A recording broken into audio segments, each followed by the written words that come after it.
friends, welcome to my YouTube channel. I'm Smitha Katti. I blog at smilingcolors.com, and in today's video I'm showing you how to do an easy floral painting. I love the way this painting turned out. The colors are so pretty and delicate. Not only that, there's a lot of white space around it, so I like the way it looks in the frame. This is a really simple, easy DIY. You can use any kind of paints you have at home and just get started painting. Today's video is part of a blog hop. I'm joining along with DIY Mommy. They're sharing spring home decor and DIY ideas, and today's painting is all about welcoming spring into your house. So let's get started. You'll need watercolor paper.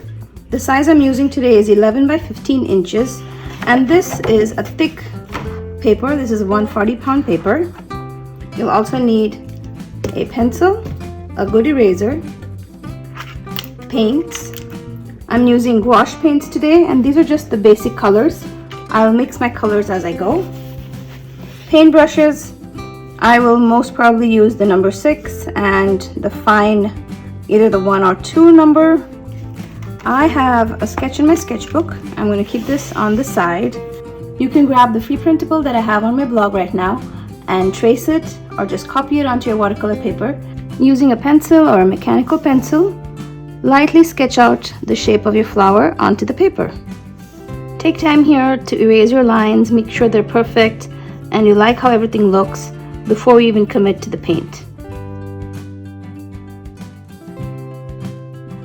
So let's start by mixing our colors and preparing a palette.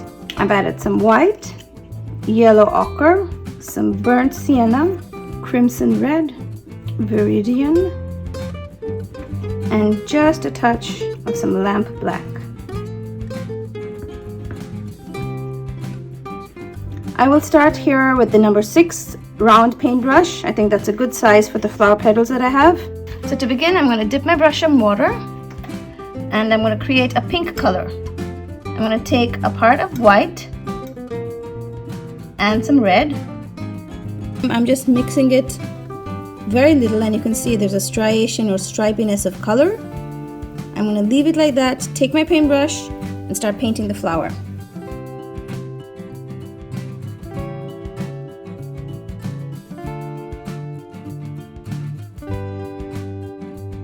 And you can see the paint kind of pulls over here, and that's fine. I'm not adding much water at all. The more water you add, the colors kind of get diluted. So I went ahead and did that for all 5 petals here. And I'm just adding a little bit of red to where the petals overlap, just a touch.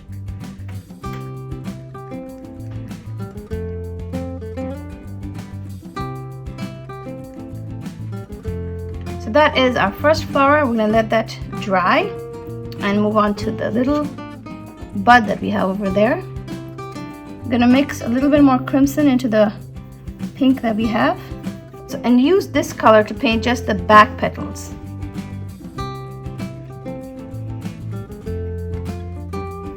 And then I'm going to add a little more red if you need to for the next one, just so there's some distinction between the 2 different petals here.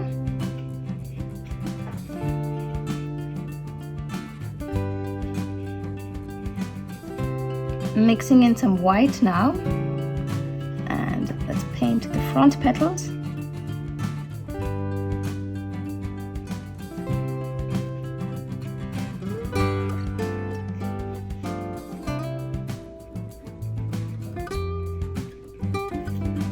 I'll pick a little bit of white to the center of the petal and just mix that in and kind of feather it out.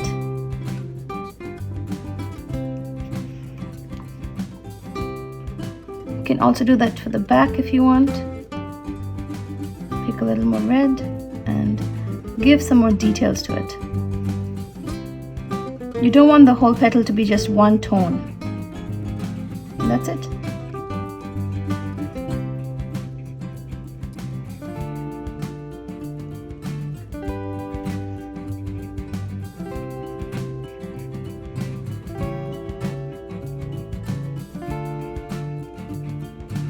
Some yellow, not that much, just a little bit of yellow.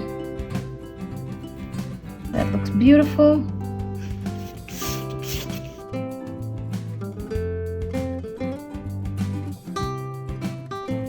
You want to apply the paint in the direction of the petals, like you don't want to fill it this way, you want to fill the paint downwards. And pick up some white into the center of each and just work it in. Long vertical strokes.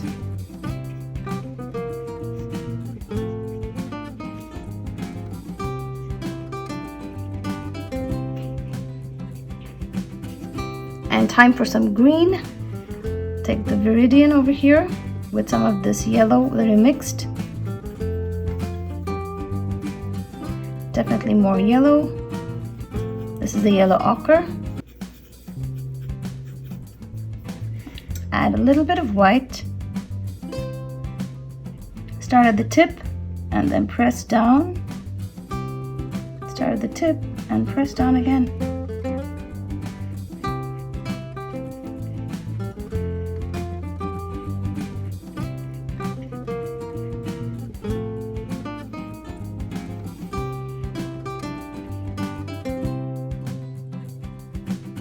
Okay, now for these leaves, I want something a little more greener. So take a lot of green, a touch of the burnt sienna,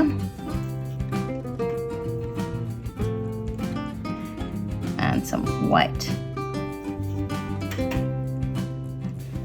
Start at the tip and press down. Start at the tip again and press down.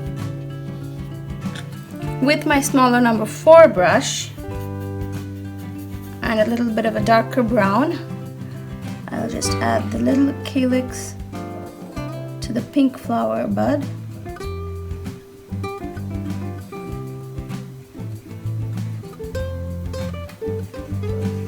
Okay, with the same number 4 brush and our darker green, this one I'm going to water down quite a bit. We'll use this now to draw our stalks for the flowers. It is easier if the color is a little bit watery to do the details like this. Also, turn the paper instead of trying to make your wrist go on a funny angle. That just helps keep your line straight.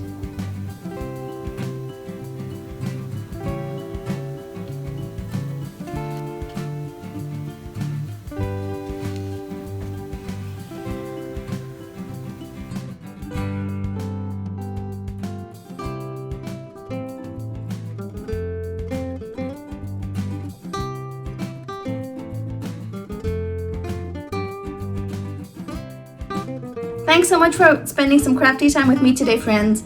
I will have all the supplies listed in the description box below, but also on my blog, smilingcolors.com. You can also grab the free printable guide of the floral design that we did today over there and have fun painting it yourself. Happy crafting!